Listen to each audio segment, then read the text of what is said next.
नमस्कार, the daily show में आपका स्वागत है। मैं हूं मुकेश कुमार। दोस्तों, एक तरफ टैरिफ वार्ताएं चल रही हैं और दूसरी ओर ट्रंप और उनके सलाहकार लगातार भारत पर दबाव बढ़ाते जा रहे हैं। H1 वीजा विवाद के बाद तो तनाव और भी बढ़ गया है और कहा जा रहा है कि वार्ताएं कहीं पटरी से ही न उतर जाएं। हालांकि वाणिज्य मंत्री पीयूष गोयल समझौता वार्ताओं के लिए अमेरिका में है। विदेश मंत्री जयशंकर ने भी अमेरिकी विदेश मंत्री मार्को रूबियो से मुलाकात की है। मोदी सरकार भी लगातार कह रही कि टैरिफ पर बातचीत सही दिशा में आगे बढ़ रही है और बस समझौता होने ही वाला है। लेकिन क्या ऐसा है? सवाल उठता है कि क्या राष्ट्रपति ट्रंप के बढ़ते दबाव के सामने प्रधानमंत्री मोदी खड़े रह पाएंगे? कि अगर वे झुके तो क्या-क्या सरेंडर कर सकते हैं? अंतर्राष्ट्रीय मामलों के जानकार प्रोफेसर मुक्तदर खान हमारे साथ हैं, तो आइए उनसे इन तमाम सवालों पर बात करते हैं। Hello sir. प्रोफेसर मुक्तदर, आपका कार्यक्रम में बहुत-बहुत स्वागत है। जी, आप सबको नवरात्रि की शुभकामनाएं and thank you for inviting me. तो मुक्तदर साहब, ये बताएं कि ये वार्ताएं आप किस स्टेज पर हैं? कैसा लग रहा है कि बातचीत हो रही है, होने के लिए हो रही है? कौन से गतिरोध हैं और जिस तरह से ट्रंप बिहेव कर रहे हैं उसमें क्या संभावनाएं बनती? तो सर, एक चीज तो ये है कि इंडिया के तरफ से जीरो ट्रांसपेरेंसी है इस मुद्दे पर, और फॉर सम रीजन जो स्पेसिफिक डिटेल्स है वो आ नहीं रहे। तो हमको जो गेस करना पड़ रहा है वो डोनाल्ड ट्रंप के तेवर से गेस कर रहे हैं कि क्या कैसा जा रहा है। फॉर एग्जाम्पल, सितंबर 16 को अमेरिका का ट्रेड डेलीगेशन इंडिया पहुंच गया था, तो 2-3 दिन उन्होंने बहस की। कुछ भी इत्तला नहीं, ना इंडिया के तरफ से कोई रीड आउट आया, ना इनके तरफ से कुछ रीड आउट आया, and we are suppose to guess कि क्या हो रहा है। अब ये गेस कर सकते हैं कि पीयूष गोयल के आने के वजह से, because Jaishankar is here to give the speech जो मोदी देना चाहिए था यूएनजीए में, लेकिन Piyush Goyal has come here, so I am assuming, मैं जानता नहीं हूं, मैं अज्यूम कर रहा हूं कि वो जो अमेरिका की डेलीगेशन आई थी उसमें कुछ प्रोग्रेस हुआ। लेकिन जब अमेरिका की डेलीगेशन इंडिया में ट्रेड नेगोशिएशंस कर रही थी, उसी वक्त में डोनाल्ड ट्रंप ने 3 वार कर दिए इंडिया के ऊपर। एक तो चाबहार पोर्ट का एग्जेम्पशन कर दिया, दूसरा जो है सो इंडिया के पास केमिकल कंपनीज के सीईओज वगैरह का वीजा कैंसिल कर दिया, उनके फैमिलीज के वीजा कैंसिल कर दिए, और जो तीसरा वार उन पे किया वो H1B का वार है। और ये बहुत मामूली सी बात नहीं है। ये H1B पे जो फीस हाइक हुई, ये जो इंडिया स्टोरी जो है ना, उसके कोर पर अटैक है।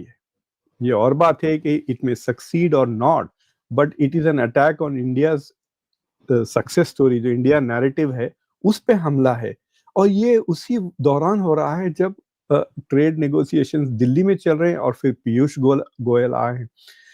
तो क्या, देखिए, डोनाल्ड ट्रंप के दिमाग में ये 2 अलग चीजें नहीं हो सकती, इसमें कोई शक की बात नहीं। और जो स्टेप्स वो ले रहे हैं वो रिवर्सिबल नहीं है इतनी आसानी से। अब वो कल नहीं कह सकते कि मैं अब सारे H1B वीजा, थोड़ा ऑलरेडी उन्होंने कॉम्प्रोमाइज कर दिया प्रेशर में आकर।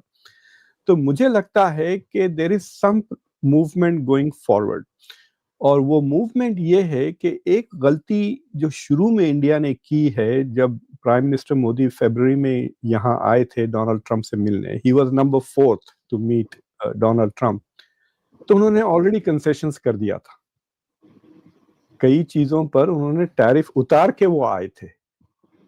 That was a mistake because he lost chips to reduce ना। जो जब नेगोशिएशंस शुरू हुए फॉर्मल, तो उसके बाद से उनके पास कुछ था नहीं कम करने के लिए। I think that was a big mistake. और Donald Trump is piling on. अगर आप चिप्स के तौर जैसा नेगोशिएशन टेबल पे देखें तो डोनाल्ड ट्रंप ने 3 बड़े चिप्स ऐड कर लिए। एक चाबहार का ऐड कर लिया, H1B का, और वो रशिया का 25% ट्रेड। तो आप नेगोशिएट कर रहे हैं, उसने कहा ठीक है मैं एक निकालता हूं, आप क्या निकालेंगे? तो वहां फंस गए ना ये। तो इनके पास निकालने के लिए क्या है? That is the question. What is the concession that India is going to make? या इनके पास ऐसी कौन सा लेवरेज है जो without making any concession to America, वो अमेरिका से कई कंसेशंस उतरवाएंगे? मतलब I don't see any leverage. जी, कहा जा रहा है कि जो एग्रीकल्चर और डेयरी सेक्टर है, इसको छोड़कर बाकी चीजों पर निगोशिएशन चल रहे हैं। उसके लिए तो इंडिया ने पूरी तरह से मना कर दिया है। और बाकी पर बातचीत चल रही कि कैसे यहाँ रिड्यूस करें। हालांकि इसी बीच में मक्के का दबाव भी आ गया कि आप मक्का क्यों नहीं खरीदते हमसे। देखिए, जो फंडामेंटल, अगर ये जो मैंने 3 नई चीजें बताई वो तीनों को छोड़ दें, वो रशिया को ले लें, चाबार को छोड़ दें, H1, let's go back to March में चले जाएं। तो जो मार्च में जो डोनाल्ड ट्रंप को जो शिकायतें थी अमेरिका इंडिया के साथ, वो 3 शिकायतें। एक शिकायत ये है कि डेफिसिट $50 बिलियन, यानी हमारा ट्रेड 120 है, आधे तक तो खाली डेफिसिट है। Basically India is exporting double of what it is importing from, and he is saying के ये और बात था कि हमारे प्रोडक्ट्स अच्छे नहीं है, हम इसलिए नहीं भेज सक रहे हैं कि आपने टैरिफ्स और नॉन टैरिफ बैरियर्स खड़े रहेंगे। ये 2 शिकायतें हैं उनकी। जो टैरिफ बैरियर्स हैं, एग्रीकल्चर को छोड़ दें, मैं आपको बताता हूँ, अमेरिका के कार्स पर 60% है, ऑटो पार्ट्स पे 60% है, अमेरिका की दारू पर 150% है। देखिए, जो अमेरिका से जो अल्कोहल आएगा विदाउट कस्टम भी तो महंगा ही होगा ना। वो विदाउट कस्टम, मैं तो नहीं जानता how much it cost, but without customs still भी में। तो ये किसको प्रोटेक्ट कर रहे हैं Narendra Modi? By keeping 150% tariffs on alcohol. फिर उससे हट के आप एप्पल्स, तो मैं एप्पल्स समझ सकता हूं कि आप प्रोटेक्ट कर रहे हैं कश्मीर को, जो नॉर्दर्न स्टेट्स हैं, लेकिन वॉलनट्स पे क्यों है 50% टैरिफ्स? अखरोट जो है, अखरोट पे क्या मतलब अखरोट हैदराबाद में बनाते हैं हम लोग रमजान में उसका मीठा, बट उसके अलावा like what is the point के इस पे? तो I can't understand. Even in agricultural sector में ऐसे कई चीजें हैं जिस पे से इंडिया टैरिफ निकाल सकता है, और जीरो करना जरूरी थोड़ी है। अखरोट पे 10% कर दें 50 के बजाय, सेब पर 50 के बजाय 30 कर दें या 25 कर दें। So I don't know why there is no movement on this thing. तो आप बचा के रखें जो कोर आपका एग्रीकल्चरल सेक्टर है। जैसा कि आप देखिए, अब जापान ने राइस पर कंसेशन खोल दिया है, तो soya beans, I don't know India में कितना सोया निकलता है, बट जो मक्का है, maize, that is what they want to protect. Maize को प्रोटेक्ट कर लें, व्हीट को प्रोटेक्ट कर लें आप, जो अमेरिका थ्रेटन करता है। बट ये जो जो अमीर लोग खरीदते हैं वो खोल दें। लाइक अगर कोई अमेरिकन कार खरीदता है टेस्ला खरीदने के बजाय या कोई दूसरी जापानीज कार, तो खरीदने दे। मैं देखा कि आजकल रेंज रोवर्स बहुत खरीद रहे हैं लोग इंडिया में, जो पैसे वाले लोग हैं, 200% टैक्स देकर। सो आई थिंक दैट कुछ लॉजिक समझ में नहीं आ रही है मुझे कि India, what is India protecting. उसकी थोड़ा कंस्पिरेसी थ्योरी में जाना पड़ता है कि आधी चीजें वो इकोनॉमिक लॉजिक के वजह से कर रहे हैं कि भाई फार्मर्स को बचाना है। तकरीबन 70 करोड़ जॉब्स फार्मर्स और डेयरी प्रोडक्ट से लगे हुए हैं, और ये इंडिया का सबसे बड़ा एम्प्लॉयमेंट सेक्टर है। अगर इसी को तबाह कर देंगे तो पूरा मुल्क अनएम्प्लॉयड हो जाएगा। I understand that Puri, and I fully support him, and I will be upset अगर वो खोल देते हैं। लेकिन जो मैन्युफैक्चरिंग की जो चीजें हैं जिसमें America will have to compete with quality and price, उन चीजों को क्यों ब्लॉक कर रहे हैं? तो मुझे लगता है वो समझने के लिए मुझे इलेक्टोरल बॉन्ड्स की लिस्ट चाहिए, जो मुझे नहीं मिल रही, समझे ना? उसके अलावा और कोई एक्सप्लेनेशन ही नहीं तो है। वेबसाइट पर पड़ी हुई है, वो तो अब ट्रांसपेरेंट है, उसमें तो मजबूर हो गए थे जी हाँ। बैंक उसको नहीं, मैं पब्लिक यही करने कह के रहा लिए। हूँ कि it is he is protecting crony capitalist जो सर्टेन इंफीरियर प्रोडक्ट्स मैन्युफैक्चर कर रहे हैं, they are not ready for international competition, और वो इंडिया में बेच रहे हैं। और it is not protecting India, it is protecting some industries, ये बात कर रहा हूँ।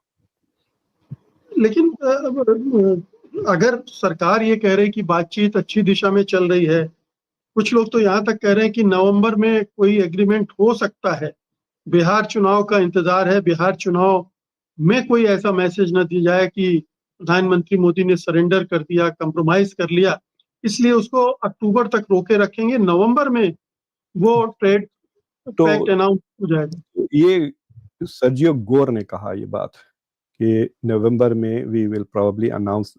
तो पीयूष गोयल भी कह रहे हैं कि नवंबर के करीब आएगा। Donald Trump is not giving a date, he sings any time now कह रहे हैं डोनाल्ड ट्रंप। तो नवंबर में India is not announce the date for hosting Quad की समिट लीडर्स की। वो डरे हुए है कि हम डेट अनाउंस कर देंगे, फिर ट्रंप नहीं आएंगे तो हम फंस जाएंगे। तो फंस गए ना, ये कैंसिल भी नहीं कर सकते, क्योंकि अगर इमेजिन करें वो डेट अनाउंस करते ऑस्ट्रेलिया और जापान हाँ कह दे और ट्रम्प ना कह दे तो फंस गए आप, बेइज्जती हो गई। तो India is not announcing the date till Trump fully confirms. तो वो चाह रहे हैं कि एक बड़ा शो हो जाए, फिर ट्रम्प आते हैं इंडिया, फिर डील वहां पे साइन होगी दिल्ली में। ट्रम्प ऑल्सो लाइक्स इस तरह, मतलब लाल किले में कब मौका मिलेगा ट्रम्प को? व्हाइट हाउस का वो छोटा सा चीप गोल्डन चीजें लगा के रखे हुए हैं, वो कमरे में करने से बेहतर लाल किले में जाके करें। Hyderabad house is also more elegant, वहां पे करें। तो so that is the best case scenario कि नवंबर में वो डील हो। बट डील के लिए मूवमेंट तो कुछ होना चाहिए ना। आई कैन टेल यू कि अमेरिका क्या मूव कर सकता है। America can cancel the Russian tariff 25%, 15% के नीचे तो नहीं जाएगा टैरिफ, 15% पे looking. The best deal UK को मिली 10% की। और यूके से नाराज नहीं थे डोनाल्ड ट्रम्प, इंडिया से वो अभी भी चिड़े हुए हैं ऑन अदर रीजंस आल्सो, वो सीज फायर को लेकर और दूसरी चीजों को लेकर। और मैगा में भी अब काफी एंटी इंडिया सेंटिमेंट बढ़ गया है, और इसके बढ़ने की वजह है ये डीले, ये नेगोशिएशन जो चल रहे हैं और एंटी इंडिया जो चीजें कर रहे हैं। तो दैट इज वन पॉसिबिलिटी के नवंबर। एक और पॉसिबिलिटी ये है कि जो बर्थडे की जो ग्रीटिंग्स हुई थी उसके बाद नरेंद्र मोदी आ जाते यूएन, तो कल या परसों उनकी मुलाकात हो सकती थी। वो एक चांस मिस हो गया। He is afraid to meet I think Trump, कि पता नहीं क्या कह देंगे वो। बट अक्टूबर की आखिर में मलेशिया में और एक चांस है जहां पर ट्रम्प भी होंगे, मोदी भी होंगे मीटिंग, और दैट मीटिंग इज इम्पोर्टेंट। मतलब they should take it, because उसके दूसरे दिन वो शी जिनपिंग से मिलेंगे साउथ कोरिया जाकर। तो आई थिंक 1 या 2 नवंबर को या 31 अक्टूबर को वो शी जिनपिंग से मिलेंगे। But Modi has a chance to meet with him a day और 2 बिफोर, क्योंकि वो आसियान का समिट है, फिर उसके बाद एपेक का समिट है। इंडिया एपेक में नहीं है, इंडिया नहीं क्या जाएगी। आपको लगता है कि मोदी मिलना चाहेंगे अभी? देखिए, अगर रिक्वेस्ट करे तो ट्रम्प मिल लेंगे। Trump has no problem meeting anybody वो किसी से भी मिल मोदी लेंगे। को प्रॉब्लम हो सकती है, ट्रम्प को तो मोदी को किसी को प्रॉब्लम नहीं। मोदी को गले लगा कर कैमरा के सामने कह देंगे, टेल देम बोल के ऐसा बाल वाल करके, tell them that I called you and made ceasefire. अब क्या करेंगे मोदी? तो इस बात का डर है। वहां पे उनके मुंह पे तो ना नहीं बोल सकेंगे ना ये, एंड अगर वो मुंह पे ना बोल दिए तो that is the end of the friendship. So that is the try. जिस तरह से आप देखें, जितने भी अमेरिका आए, सिवाय मैक्रॉन के किसी की हिम्मत नहीं हुई टू डिसएग्री विद ट्रम्प उसके मतलब व्हाइट हाउस में या उसकी महफिल में। सिवा मैक्रॉन ने भी एक बार करेक्ट किया ट्रम्प को, which was like a big deal, देखिए ना। और वो जो जर्मनी का प्रेसिडेंट आया, उसने एक सटल जोक मारा जो शायद ट्रम्प को समझ में नहीं आया। उसने ट्रम्प के बाप की बर्थ सर्टिफिकेट लेकर आया, दादा की बर्थ सर्टिफिकेट लाया टू शे के तुम भी इमिग्रेंट हो, ये कहने के लिए। But other than that no one has stood up to him. और इवन नेतन्याहू चुप रहते हैं, नहीं बोलते हैं वहां पर उसके साथ। बिकॉज देखिए, पब्लिक में कोई चीज डिसएग्री करना is a very humiliating experience, और उसका मतलब it is difficult to take it back. तो मेरे ख्याल से इसलिए भी मोदी अवॉइड कर रहे हैं मीटिंग। और बाज लोग कहते हैं कि उनको पूरी तरह से अंग्रेजी समझ में नहीं आती, सो ही इज नॉट श्योर कि वो इंटरेक्शन कैसा जाएगा विदाउट ट्रांसलेशन वगैरह। बट देखिए, ये जो नेगोशिएशन चल रहे हैं, आज सारा दिन मुलाकात हुई, we don't know what happened. एक चीज कोई नोटिस नहीं कर रहा है कि डाउनग्रेड हो गए Piyush Goyal. He is not meeting अपने लेवल के बंदे से। उनकी meeting is not happening with Scott Bessent या लटनिक, जो सेक्रेटरी लेवल्स है यानी मिनिस्टर लेवल्स पे। वो सीनियर ब्यूरोक्रेट से मिल रहे हैं। यानी इट्स लाइक सेइंग कि अमेरिका का foreign minister is meeting India के चीफ सेक्रेटरी ऑफ फॉरेन। तो एक लेवल नीचे है वो ग्रियर जिससे वो मिल रहे हैं। तो हाँ, ये बात, this is an important thing, because एक it is because I don't think के सेक्रेटरी लेवल पे डिटेल्स में उतना जा रहे हैं। So they are going into details, but I don't know why Piyush Goyal is going into those details. दूसरी चीज ये है कि 4 ऑप्शंस है मुकेश जी जो निकल सकते हैं। एक कि एक मिनी डील हो जाए, तो उसमें मिनी डील में ये होगा कि इंडिया कह सकती है कि लेट्स अग्री ऑन 25%, 75% पे हम नेगोशिएशंस करेंगे, लेकिन because we have a mini deal, आप टैरिफ कम कर दें। यानी वो 25% निकाल दे और 25 का आप 15-20 कुछ कर दे। that is a reasonable demand, और अगर Trump values India he will agree to that, समझ रहे ना। तो मैं हमेशा कहता हूँ हमारे लोगों को कि जब मैं अंडर ग्रेजुएट को ग्रेड देता हूँ तो I am grading their performance in the exam, लेकिन जब पीएचडी के स्टूडेंट को मैं ग्रेड कर रहा हूँ तो हमारा रिश्ते का ग्रेडिंग हो रही है, वो पेपर की ग्रेडिंग नहीं हो रही है क्योंकि उनकी बात जिंदगी भर तक उनको लग जाती है, अरे डॉक्टर खान ने A- दे दिया, ए नहीं दिया। तो ये जो डील है, अगर in America accepts mini deal, it will be because वो इंडिया के साथ अच्छा रिश्ता को वैल्यू करते हैं, राइट? जी। तो उनको और बाकी 3 संभावनाएं क्या है? तो अगर वो नहीं करते then he doesn't care about India, he is focused on the deal. That is the message we should get. जो दूसरा कि कुछ नहीं हो, ऐसे ही चलते रहे जैसा मतलब दैट इज एन ऑप्शन के अग्रीमेंट ना हो, उसके बाद डोनाल्ड ट्रंप और अगले हफ्ते के बाद और एक कुछ वार कर देंगे जो यूरोप से आने वाला है। Already Europe has approved sanctions, अभी वो मतलब they have proposed sanctions on companies जो तेल खरीदते हैं रशिया से, वो अभी वोट लेंगे और वो इंडिया चाइना पे भी लगने वाला है। ट्रंप नहीं लगाएंगे चाइना पर, बट यूरोप, चाइना और इंडिया दोनों पे लगाएंगे। वो मेरे ख्याल से that is going to complicate India का bilateral trade agreement with European Union. तो दैट सेकंड वन इज के कुछ ना हो। तीसरा है कि दे गेट द डील ना, कि पूरा का पूरा डील आ जाए कि फाइनली ये this is the final deal. I think the best deal that India can hope is 15% tariff. 18% it doesn't look good, then it looks as if कि हम पाकिस्तान से compete कर रहे हैं। So they should agree कि भाई we are a major power, हमको Europe को और जापान को आपने जो डील दी है वो डील दीजिए। लेकिन यूरोप और जापान ने इन्वेस्टमेंट का प्रॉमिस भी किया है अमेरिका में, 550 बिलियन 600 बिलियन। क्या मोदी प्रॉमिस करेंगे कुछ investments? I don't know. So नहीं, उन्हें ये भी प्रॉमिस करना पड़ेगा कि मैं रूस से तेल नहीं खरीदूंगा। वो तो दैट इज अंडरस्टूड ना कि वो तो अंडरस्टूड है। अगर वो नहीं गया तो वो 25% वो रखेंगे डोनाल्ड ट्रंप, बट कहेंगे ये 15 कर देता हूं, तो यू आर नाउ एट 40%, यही होगा ना। तो the best deal will be 40%, उसमें तो कुछ फायदा नहीं होने वाला है। जो चौथी डील है कि ट्रेड के जो नेगोशिएशन है वो चलते रहें और ये H1B और जो चाबहार वगैरह है उस पर कोई कंसेशंस मिल जाए उनको, वो मिल जाए कि ट्रंप कह दें ठीक है हम वॉलनट्स पे और एप्पल्स पे ट्रेड टैरिफ कम कर देते हैं, but it is not part of the bilateral agreement. हम कुछ कंसेशन आपको देते हैं, आप हमारी वो कुछ कर दें H1B का, या इंडियंस को एग्जाम्प्ट कर दे, या इंडियन स्टूडेंट्स को एग्जाम्प्ट कर दे। तो जो H1B के जो कोटा है इस साल 85,000 का है, जिसमें से 20,000 उनके लिए है जो मास्टर्स अमेरिका में करते हैं, उसमें भी सबसे ज्यादा इंडियन ही स्टूडेंट्स है। तो शायद उस पे से वो फीस निकाल दे।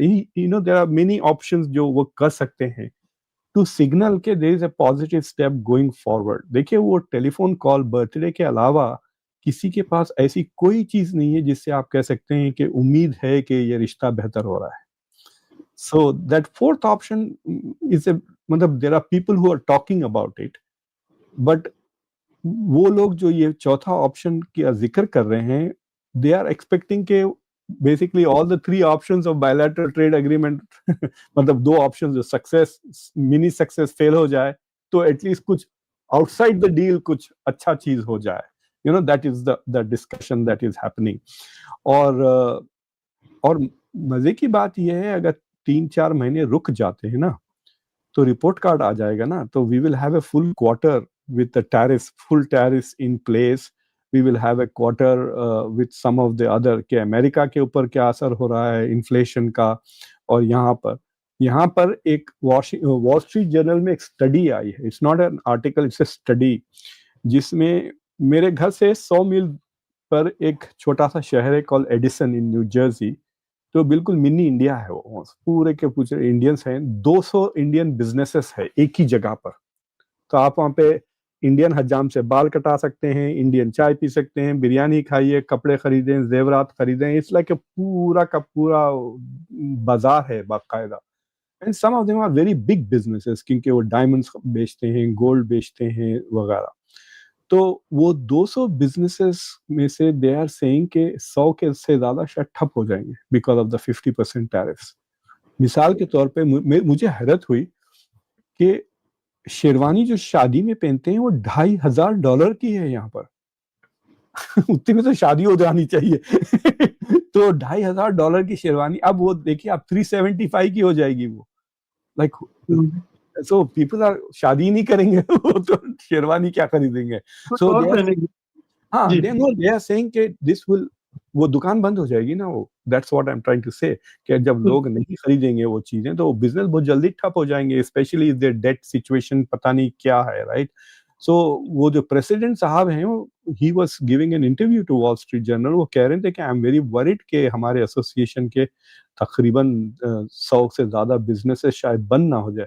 और उसमें क्या होता है कि लेट्स से कि कपड़ों ज्वेलरी की सारी दुकानें बंद हो जाएंगी बिकॉज 50% टैरिफ लग गए, तो आप शादी की शॉपिंग एडिसन में करना ही छोड़ देंगे। यानी जो लोग मेरीलैंड से 4-4 घंटे ड्राइव करके नॉर्थ से साउथ से आ रहे हैं, तो जब लोग वहां से नहीं आ रहे हैं तो फिर खाने वाले कम, चाय पीने वाले कम। मतलब मैं वहां पे बाल इसलिए कटाता हूँ कि बेगम शॉपिंग कर रही है, मैं क्या करूँ, राइट। तो मेरे पास वक्त है तो मैं ठीक है वहां पे बाल कटा लेता हूँ। तो वो सारी चीजें जो सपोर्टिव जो बिजनेसेस है छोटे वाले वो भी बंद हो जाएंगे because the traffic is reduce. तो अगर अमेरिका पे इतना असर हो सकता है तो सोचिए आप इंडिया पे क्या होगा विद 50% टैरिफ्स। और अभी 2 इश्यूज अभी टेबल पे नहीं आए which are going to come, which is एक सेमीकंडक्टर डेरिवेटिव्स कहते हैं, यानी वो सारी चीजें जिसमें सेमीकंडक्टर आता है, और सबसे बड़ा वो आईफोन है। तो आईफोन पे टैरिफ्स अभी नहीं लगे हैं। अगर आईफोन पे 20% भी लग जाते हैं या 25%, देन चाइना से क्यों एप्पल शिफ्ट करेगा, it will start rethinking the whole thing. और जो दूसरा है वो फार्मास्यूटिकल्स पे है, और फार्मास्यूटिकल्स के जो नेगोशिएशंस हो रहे हैं उसमें एक कॉम्प्लिकेशन है ऑफ इंटेलेक्चुअल प्रॉपर्टी राइट्स।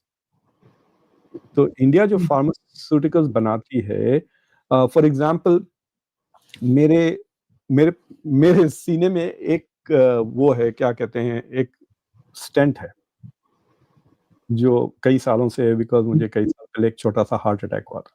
तो वो स्टेंट को अपनी जगह पे रखने के लिए मैं एक दवा लेता हूँ रोज, जिसकी कीमत है $50 एक गोली की। It keeps the stent in place. लेकिन क्योंकि मेरे पास इंश्योरेंस है, वो दवा मुझे मिलती है सारे महीने के $30, यानी $1 पड़ता है मुझे per day. So I am getting a 49% discount because of my insurance. लेकिन कंपनी तो वो 50 में ही बेच रही, राइट, $50 की। लेकिन आफ्टर सम टाइम इंडिया यही दवा बना के उसको 54 में बेच देगी। लेकिन इस दवा को बनाने में जो रिसर्च हुआ है, billions of dollars of research, वो कंपनीज आर वेरी अपसेट कि ये जेनेरिक दवा बना के हमको ही बेच रहे हैं, वो भी अमेरिका को एक्सपोर्ट कर रहे हैं, फिर मैं $2 में पूरे महीने का खरीदूंगा। बट वो कंपनीज कह रही हैं कि भाई we invested in this research. तो वो जो इंटेलेक्चुअल प्रॉपर्टी का डिस्कशन है वो उसको भी खोल दिया है डोनाल्ड ट्रंप ने। हालांकि WTO, India is following the WTO rules, India चोरी नहीं कर रहा है, it's following certain rules which Donald Trump says is unfair to American companies, क्योंकि आप तो कोई रिसर्च ही नहीं कर रहे हो। इससे डिफरेंट थिंग कि आप रिसर्च कर रहे हैं, 10 साल के बाद हम उसको चुरा रहे हैं, और हमारे तो the traffic is just one way. हाँ, तो वो भी बहुत कॉम्प्लिकेटेड है। Like how is it going to go, like how is India going to enforce. तो इट्स अ वेरी सटल, वो उसको वक्त लगेगा। तो पूरी डील की मुझे भी नवंबर तक भी पूरी उम्मीद नहीं है। दे माइट जस्ट से कि हाँ पूरी डील हो गई, जैसा कि बर्तानिया के साथ पूरी डील नहीं हुई, जस्ट फ्रेमवर्क हुआ है। जापान के साथ भी एक फ्रेमवर्क अंडरस्टैंडिंग आ गई कि भाई आप 0 कर देंगे, हम 15% कर देंगे। They have a broad understanding, but specificities पे नहीं गए हैं वो। That is still being worked out. तो if they want politically, November में वो अनाउंस कर सकते हैं कि डील हो गई।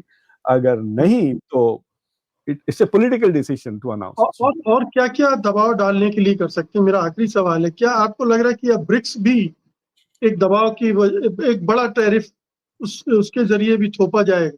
वो है, that's a card that they have kept in the pocket. तो वो नहीं निकालेंगे क्योंकि फिर चाइना को कैसा एग्जाम्प्ट करेंगे। फिर रशिया को भी एग्जाम करना पड़ेगा। He has no problems on BI, but RC पे नहीं करना चाह रहा वो। मतलब साउथ अफ्रीका पे तो जितना लगा है, he is like he doesn't care. कुछ फायदा भी तो अमेरिका का होता नहीं है उसे in any ways, so it is just to make Israel happy, वो उसको लगा देंगे। और आई थिंक कल Brazil has joined South Africa का इजराइल के खिलाफ जो जेनोसाइड का केस था आईसीजे में, अब ब्राजील उसको ज्वाइन कर लिया है। तो इनके पास एक रीजन है टू अटैक ब्रिक्स, बिकॉज दोनों साउथ अफ्रीका और ब्राजील मतलब वो अल्फा एंड ओमेगा है ना, ब्रिक्स के बी से शुरू होता है, वो एस से खत्म होता है। But there is another card कि ये जो H1B का जो आया ना सर, तो मैं सुन रहा था कि जो इंडियन सीईओज हैं जो इंडिया के से आए हुए हैं, वो कह रहे हैं कि हम बेसिकली ये जो सारे प्रोजेक्ट्स हैं जिसके लिए हम बंदों को लेकर आ रहे हैं, वो प्रोजेक्ट्स हम बेंगलोर में करा लेंगे। So basically what is going to happen is we are going to outsource the projects rather than bringing in staff. हम तो और भी नाराज हो जाएगा फिर। हाँ, so the next step will be कि वो ऐसी भयानक फाइन लगाएंगे या ऐसी कोई टैरिफ लगा देंगे on people, and it is not a good idea to. देखिए जो पंडोरास बॉक्स बंद है ना, वो सर्विसेज पे है। अभी सर्विसेज पे कोई जिक्र ही नहीं आया है। इंडिया का जो सर्विसेज का एक्सपोर्ट है to the US, it is more than the services on the total manufacturing. तो अगर टिट फॉर टैट हो जाता है, फॉर एग्जांपल लेट अस से कि इंडिया कह दी कि हम यूट्यूब पे 10% टैरिफ लगा देंगे, गूगल पे लगा देंगे, जीमेल पे लगा देंगे। अभी मैं देख रहा था कि लोग कह रहे हैं कि India should start A Gmail of its own, इस तरह की जो बातें हो रही हैं। प्रमोट करना शुरू हो गया सोहो को। हाँ हाँ। सो अगर सर्विसेज के अंदर झगड़ा हो गया तो I can tell you that will be the end of India's IT industry, because आप ये जो वी विल रिप्लेस जो कह रहे हैं ना, वो फजूल बातें हैं। अगर 6 लाख हैं यहाँ पे लोग जो H1B पर है, अगर उसका आप 71% ले लें, 70%, तो अबाउट 4.2 लाख्स हैं।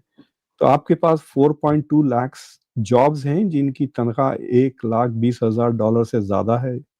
यानी सोचिए आप 8.5 लाख रुपए माहाना के कितने जॉब्स हैं आपके पास इंडिया में, जो ये लोग वापस जाएंगे तो उनको मिल जाएंगे। नहीं है वो jobs, that is one thing. फिर ये जब वहां जाएंगे, आपके वहां के लोगों को जॉब्स चले जाएंगे, because this guys are coming with American experience वगैरह। तीसरी चीज ये है कि मार्केट कहाँ है, मतलब विप्रो, इन्फोसिस वगैरह जो चल रहे हैं, they are servicing the American market. तो एक किस्म से अगर ये ट्रेड वॉर बन जाती है या कोल्ड वॉर बन जाती है, it's not a good thing. तो वो जो सर्विसेज का जो डब्बा है उसे बंद ही रखें तो सबके लिए बेहतर है। ये अमेरिका के लिए भी नुकसान हो जाएगा। देखिए नेटफ्लिक्स इतना पैसा बनाता है, बंद हो जाएगा नेटफ्लिक्स। यूट्यूब देख लीजिए आप, यूट्यूब 50, आपको पता है तकरीबन 45% रख लेता है ना ये। अब हम जो जनरेट कर रहे हैं इसकी आधी इनकम यूट्यूब रख लेगा, राइट? और क्यों, हाँ। So there is a lot of revenues. America मेरे ख्याल से through services, IT services, $1 trillion surplus है अमेरिका का एक्सपोर्ट्स में। अगर आप सर्विसेज लें, गूगल को ले लें, याहू को ले लें, ये जितने भी सर्विसेज हैं आईटी के, अमेरिका हैज $1 ट्रिलियन सरप्लस। उसका जिक्र ही नहीं करते। देखिए आप, कोई बात ही नहीं कर रहा उसके, ना तो ट्रम्प जिक्र करते हैं ना कोई उनको opponent. So they have kept the डब्बा क्लोज, उसको क्लोज ही रखें। So but if India opens it, it will open अगर ये आउटसोर्सिंग बहुत ज्यादा हो जाती है, तो then they will say we will stop outsourcing to India. और मैं देख रहा था असदुद्दीन ओवैसी साहब तो बहुत ही नाराज है, क्योंकि सबसे ज्यादा नुकसान अब जो होगा वो हैदराबाद पे होगा, मेरे होम टाउन पे। ये H1B मैं कल ही देख रहा था, तीन थिएटर्स में लेटेस्ट तेलुगु फिल्म्स चल रहे हैं यहाँ पर। अभी मेरे घर के पास से 2 थिएटर है, वहाँ 2 तेलुगु फिल्म चल रहे हैं। ये यूनिवर्सिटी के पास एक वहाँ, ये सिर्फ आईटी वर्कर्स के लिए है कि बहुत ही ज्यादा। इनफैक्ट मैं कभी कभी कहता हूँ ना कि आपके सुनने वालों को सलाम, नमस्ते, सत श्री अकाल, वनक्कम। तो मुझे यहाँ पे स्टोर में एक लड़की मिली, एक औरत मिली कहीं पे, इन you forgot Dr. Khan, in Andhra Pradesh we say namaskaram and you must say namaskaram also. Well, I'm so sorry, next time मैं ख्याल रखूंगा। So यहाँ पे सब तेलुगु स्पीकिंग लोग बहुत हैं, and they are going to be hit very hard। ये जो बैंगलोर, हैदराबाद है, उनकी जो सक्सेस स्टोरीज है पिछले 20 साल की, वो it is because of outsourcing of jobs. उससे रियल एस्टेट का पे असर होगा। सोचिए आप, ये जो नए नए बच्चों को मिल गए हैं job straight out of college, they are getting 20, 30, 50,000 rupees jobs, जो ऑफिस में जो काम है ना, जो बिजनेस प्रोसेस आउटसोर्सिंग जो कहते हैं, तो वो उन लोगों ने अपार्टमेंट वगैरह खरीदे हैं हाईटेक सिटीज वगैरह में, तो उनकी जॉब्स जाते, फिर उनके मॉर्गेजेस चले जाएंगे, रियल एस्टेट की मार्केट नेक्स्ट कोलैप्स हो जाएगी। रियल एस्टेट कोलैप्स होता तो it's like a chain reaction, so they have to think this thing very carefully. और बिहार के इलेक्शन के लिए वो इंडिया को ना डुबा दे।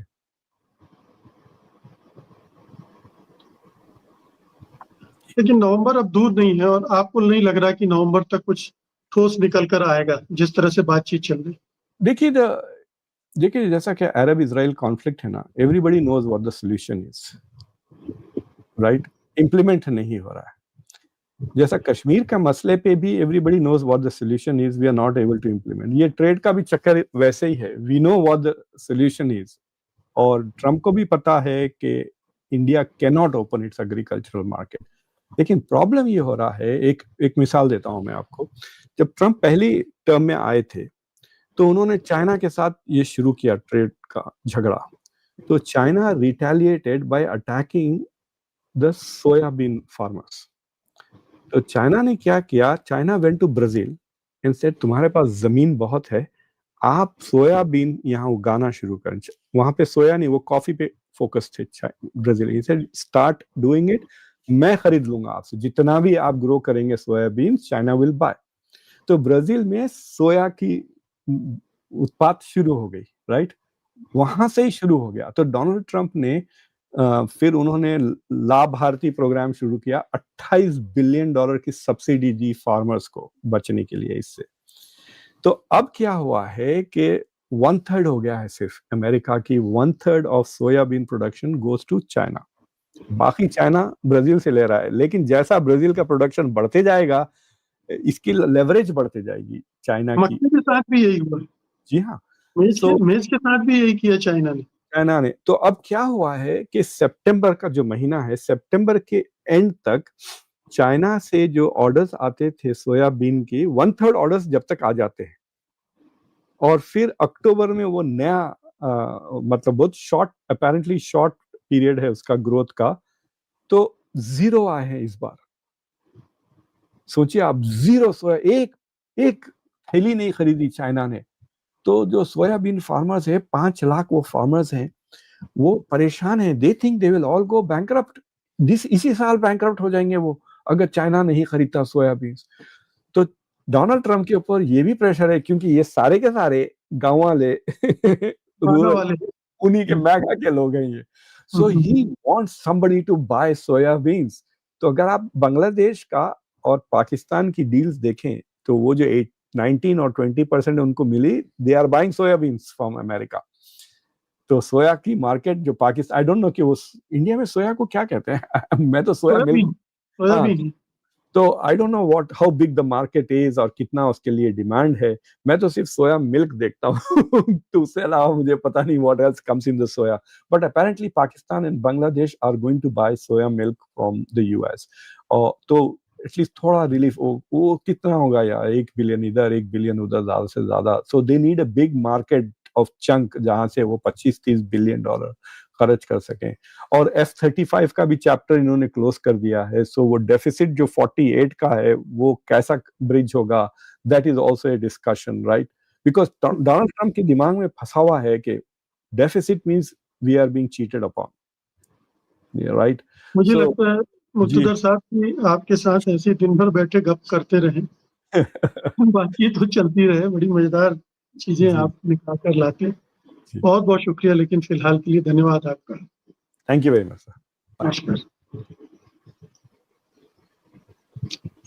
कोई दिन ऐसा